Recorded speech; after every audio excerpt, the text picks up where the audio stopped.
তোমরা কেমন আছো? আজকে একটা নতুন ইনফরমেশন শেয়ার করবো বলে আমার অনলাইনে আসলাম। তো অনেকদিন হয়ে গেল চেনটাকে লুপ করা হয় না। তো রাইডে যাওয়ার সময় প্রত্যেক 200 থেকে 250 কিলোমিটারের পরে চেনটাকে লুপ করে নেওয়াটা দরকার। তো আসো তোমরা দেখিয়ে দিই চেনটাকে লুপ করার জন্য তোমাদেরকে কী করতে হবে। প্রথমে একটা চেন লুব্রিকেন্ট কিনতে পাওয়া যায়। আমি যেহেতু আমি রয়্যাল এনফিল্ডের বাইক ইউজ করছি গরিল্লা, আমি এটা রয়্যাল এনফিল্ড থেকে কিনে নিয়েছিলাম এসেনশিয়াল কিটটা। তোমরা অনলাইনে পেয়ে যাবে, আদার্স ব্র্যান্ডেরও পাওয়া যায়, অনেক ব্র্যান্ড আছে। তো প্রথমে গাড়িটাকে ডবল স্ট্যান্ডে করে নিতে হবে। করে নেওয়ার পরে গাড়িটাকে স্টার্ট করতে হবে। স্টার্ট করে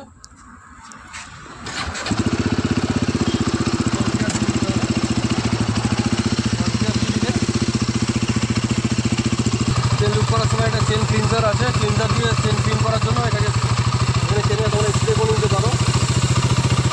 ভালো করে স্প্রে করে নেবে।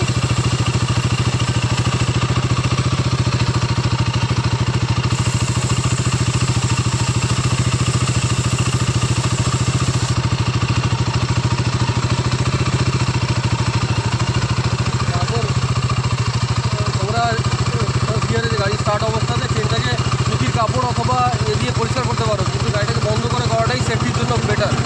আমি গাড়িটাকে বন্ধ করে নেবো।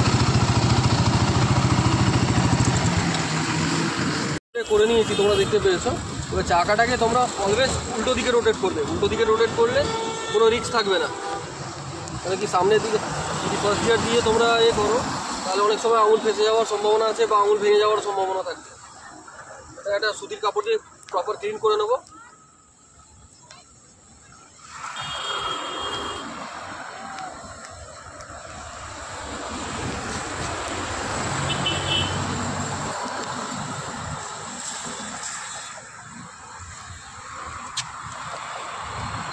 যেহেতু আমার বাইকের চেনটা তেমন বিশেষ নোংরা হয়নি, তো আমি একবারই এটা চেনটা ক্লিয়ার করলাম।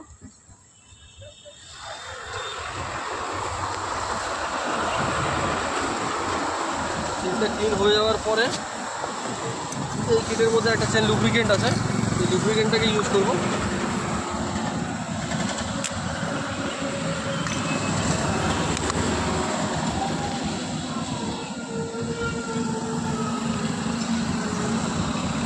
লুব্রিকেন্টটা ইউজ করার সময় আমি আমার গাড়িটা স্টার্ট করে নেবো, তাহলে আমার সুবিধা হবে।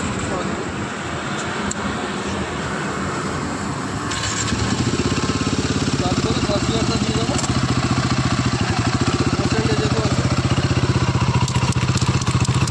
এটাকে ঝাঁকিয়ে নিয়ে এটাতে এরকমভাবে স্প্রে করতে হবে।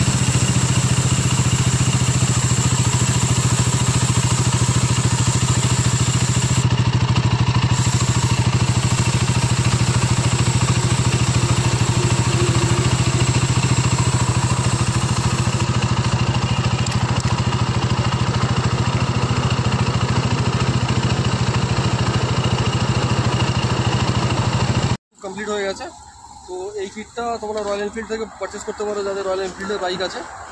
তাছাড়া তোমরা অনলাইনে ফ্লিপকার্টে বা অ্যামাজনে পারচেস করতে পারো, মোটুল বা আদার ব্র্যান্ড পাওয়া যায়।